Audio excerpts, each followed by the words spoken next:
Hi, my name's Tania, and this is my story. I've been fighting for justice for the last 4 years. I was living in a coercive, abusive marriage by a policeman, and I didn't understand exactly what was happening. So, this is part of my story. It is the truth, and I am a voice. I've spoken the truth, but no one is listening. Abuse does not discriminate. Living free from violence is a human right. 1 in 3 women experience some form of abuse. Behind closed doors, abuse has so many faces. Violence against women is prevalent and it is preventable. The impact of abuse leaves you with a long journey of recovery, and some may never recover. Abuse is an insidious act of violence that violates a person's emotional, physical, and psychological well-being. My story is real. I've walked in my shoes for nearly 18 years, and I know it all too well now. At times, I wish I could wake from this nightmare, but it isn't a nightmare. I still live it. My voice is important to me. I want to stand strong, and I want to join forces in hope a system reviews its policies and how it views abuse. I want to be listened to. I want answers and I want change. I cannot change my past, but to end violence against women, we all need to stand and challenge stereotypes and sexist attitudes. Violence against women affects our children, our friends, our family, our community. Violence is everyone's responsibility. Spend a day, a month, a year in my shoes. Imagine a man who has taken an oath to obey the law, a policeman who is meant to protect you, to tell the truth, and to respect you. I was at the hands of a perpetrator, and my children still are. His abuse was physical, emotional, financial, and psychological. We endured a life of bullying, intimidation, a life of walking on eggshells. I endured so much emotional abuse. It was devastating and soul destroying, and it was an ongoing pattern of fear, power, and control. It was also very confusing. It was mixed with ongoing unrealistic demands and acts of kindness, which eventually I started to normalize. I was constantly degraded in one form or another. I was told I had a gunt. I was called a pig and to do dips after I brushed my teeth because I had jello arms. I was told to step up as a mother.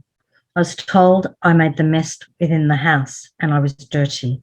I was told to pick a perfect female body and my goal was to aspire to that.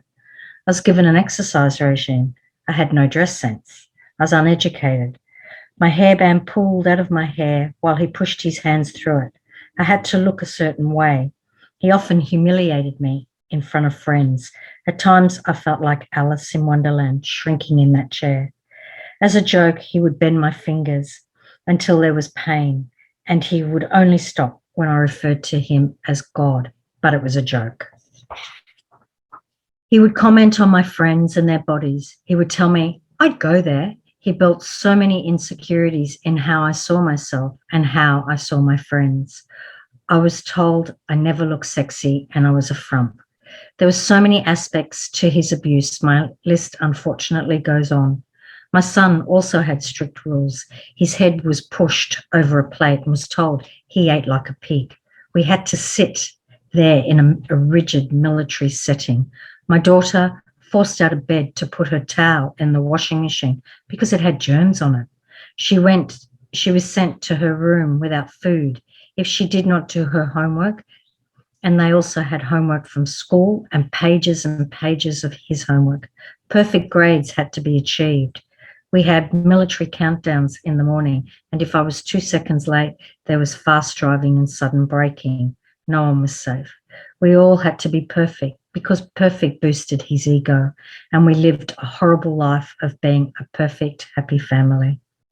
My foundations finally crumbled in 2016, September, and I remember every moment as if it was just yesterday, but no one listens. In September 2016, and living in another state, Adelaide, I approached my husband and told him I was concerned about our finances. I informed him if we did not cut back on our spending, we may need to consider our properties. I was clearly told that the marriage would be over. I panicked and took on 4 jobs, going from one job to the other. I managed to pay half of our credit card debt to the amount of 7,000 in a month. That following month, 7,000 was accrued, taking us back to nearly 16,000 and hitting the maximum limit. I was accused of being a workaholic. Nothing made sense, and I kept frantically trying to justify that we were not making the ends meet and begging, please help me understand. The abuse heightened, and I sought help. I was also introduced to the power and control wheel by a therapist. That handout changed my life, and for the first time, it confirmed exactly what I was experiencing. And the numerous times I stood up for myself and I called it for what it was, abuse. But I was told it was always me being negative, and unfortunately, the therapist was short-lived. Once again, the situation was manipulated. My weight plummeted. I was very emotional, fearful, and traumatized. I managed to fall over my own feet. I was covered in bruises, and I was constantly aching and cold after taking hot baths, at least 4 times a day. I became manic and I became fearful, and all along, I could not understand how he could not see we were not making the ends meet. I started pulling my hair out and hitting my head on walls. Nothing made sense. Unfortunately, my children witnessed all of this, and so did my former husband. Not once did he own up to the fact he had been hiding money in his tax of approximately $1,000 per month and $500 per month in our children's account. My children started behaving badly, and I became the victim to now my son's abuse. I felt such shame and confusion and overwhelmed with all the many forms of abuse. I was concerned about my mental health and how I was going to support my children. I felt I couldn't rent a house in Adelaide as I couldn't see how we could afford it. I begged people I hardly knew if I could sleep on their lounges or if they knew somebody who could help me. A refuge seemed so shameful, and who would believe me? He's a policeman. He was the one projecting, accusing me of affairs. I had no support, and I just didn't know what to do or think. The words that really stuck with me was from my 9-year-old daughter. I know why you're leaving, Mummy. He is so strict on you. Please be safe and be happy, and I love you. I sobbed that night. I left Adelaide for Tasmania in 2017, June. Traumatised, confused, and exhausted. I felt I had walked off the side of the planet. I was numb. I desperately needed somewhere safe and free from abuse, and where my children no longer witnessed the abuse that I was receiving. The abuse never stopped, even though I was in another state. I would receive confusing text messages, and one of those was in August 2017, 2 months after I had left, asking for a second visa card of another 16,000. His comment, all of our funds are spent on our house, mortgage and utilities. The children, shopping or petrol and bills, again, all for the children. I don't do anything for me, not even a $2 sewing class. I was banking huge amounts of money into our joint account where I had left 15,000 and did not access a cent once I left the marriage. The bank account also showed that it was about to default. Most of my wages were placed into our joint account to support our children. Again, I found a second job and relied on others to help support me as I had very little money left. I also brought the children clothes and gifts and was sent to them on a weekly basis. I was told not to buy clothes, but to send more money. I wrote to the children daily, which I sent. Eventually, I was told they were opened and read by my former husband and his new partner. I do not send letters anymore. I finally got the courage to employ a lawyer, and we slowly uncovered all their financial abuse through his secret bank account. The second Visa card showed a spending of nearly $16,000 in a 4-month period. Nothing on that card resembled any well-being for the children but a holiday for 2 and luxury hotels. While he was the one projecting, he was also the one who was having the affair and the one who had the secret bank account. I really had the rug pulled from underneath me, and I had no idea how to handle such abuse. There was also a large tax return deposited into his private bank account of $13,000 in August 2017 from the ATO, and now a monthly payment of $1,000. I was unaware of any secret finances. I was working 4 jobs to help support what I thought was a family. For a person who on numerous occasions declared that he was struggling and did nothing for himself, he did really well. The bank account showed $17,000 on holidays to Borneo, New Zealand, Melbourne, and Sydney. Entertainment, $17,000, luxury dinners, gym memberships, clothes for himself, car parking stations were exorbitant, jewelry, hairdressers and Brazilians. None of this had anything to do with our children, nor was it for the mortgage or utilities, such as food and gas. The children's bank accounts were also depleted. My son's was depleted of $15,000 and my daughter's $6,000. The large amounts of money I was sending back was endless. My lawyer, through subpoenas, uncovered a paper trail of deceit, lies, and financial abuse. Remember, my former husband has taken an oath to uphold the law and to investigate criminal activity. My abuse and my children's abuse continue. I've now taken on a system, his lawyer, the court, therapist, and child support. Nearly 2 years of legal fighting, subpoenas, judges' requests, countless legal letters. He showed no respect for the law nor our children.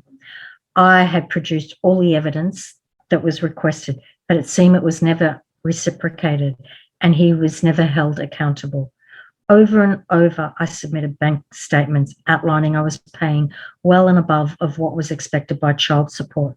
I paid on a voluntary basis without any interference of child support.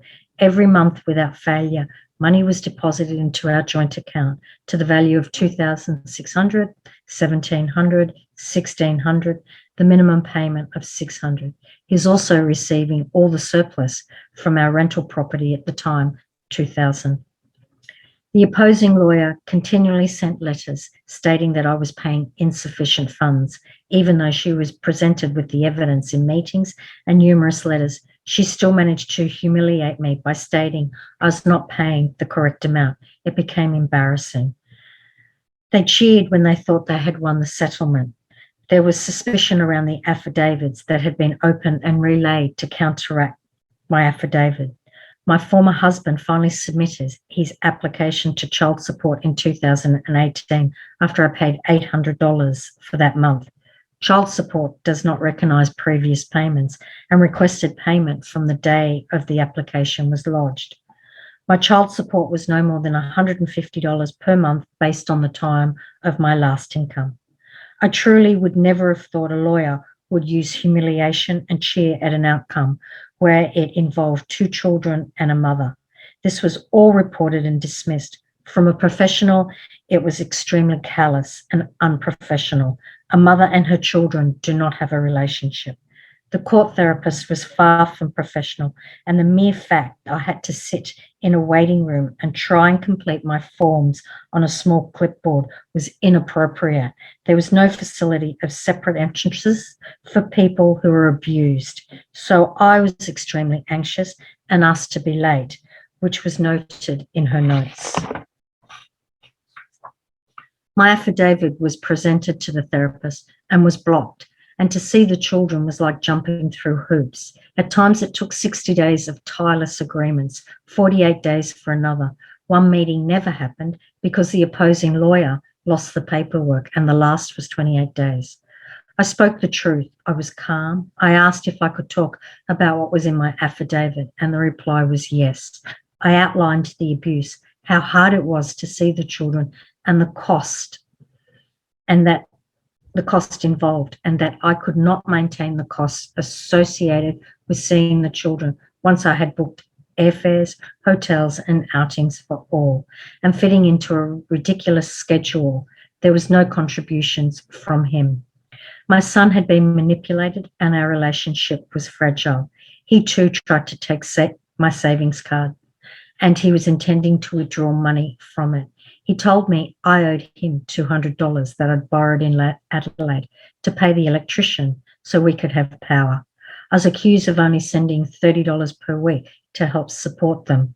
I was now entering into parent alienation. At the end of the interview with the court therapist, she asked, and it was a topic my former husband punished me with, and why I placed my children into daycare. Why did I work? My son lied, and I knew he lied. He refused to look at me or acknowledge me after he had his interview. And again, the therapist dismissed any comments. My former husband was 2 weeks late in doing his assessment. Therefore, the court therapist was late with her submission with the deadline. Again, no accountability to a perpetrator. Her report dismissed the abuse of any form, and I was given 3 days, twice a year, to see my children in Melbourne, not their home state of Adelaide, now Canberra, nor my home state of Tasmania. A court therapist is meant to bring families together and allow both parents to love and build a connection with their children. I have none of that. I do not tuck my children into bed. I have no idea how tall they are, and my only communication is through text messages to my daughter. My now 16-year-old son refers to me as a bad mother, a liar, an idiot, and he does not like my presence or my friends. I feel my daughter doesn't believe me, and I take the dribs of communication I may get. I lodged a complaint against the therapist, outlining how biased she was and how it was inaccurate report. It was dismissed by the government board, APRA. I was also clearly told not to discuss the outcome. Child support, a government agency. One would hope it would cross over with other departments. Again, they allow a perpetrator to financially abuse. There is no reasoning with this department. And again, they refuse to listen. And they are very judgmental. I once was informed I had to pay the shortfall by either selling something, borrowing the money, or putting it on credit. I've had numerous complaints regarding them. I received numerous letters outlining my care percentage, which is nil, and it is not their responsibility to change their letters, even though it causes me anxiety and shame, nor will they enforce him to do his tax return before the deadline. I've even shown them messages from my daughter. Please don't tell him I'm texting you. But again, no one is listening. For those who ask why she doesn't leave, here is your answer. It is a system that is in chaos and does not listen for those who have walked in my shoes. Take a stand and be a change. This affects all individuals and communities. It may be someone you love. You do not want to take the chance. 1 in 3 women are abused. I have educated myself for the last 4 years, and I am now an activist with many well-known agencies. I've worked hard and tirelessly with my lawyers to ensure that nothing was left out. This was my story, my children's future, and my truth. And I encourage all women to take control and dig deep. Leave the emotion behind. This is your future and your outcome. I've slowly rebuilt my life, and I have a beautiful home where I have 2 amazing children's bedrooms waiting for my children. Please remember, this is not your fault. We normalize it until the foundations crumble. And I wanted to do this recording and get it out there so everybody is aware that there is many, many types of abuse. When we look at abuse, it is a real pattern. So take control and understand it. Once you understand it, you can leave immediately. For me, it is important to be a voice, and it is to educate others on abuse.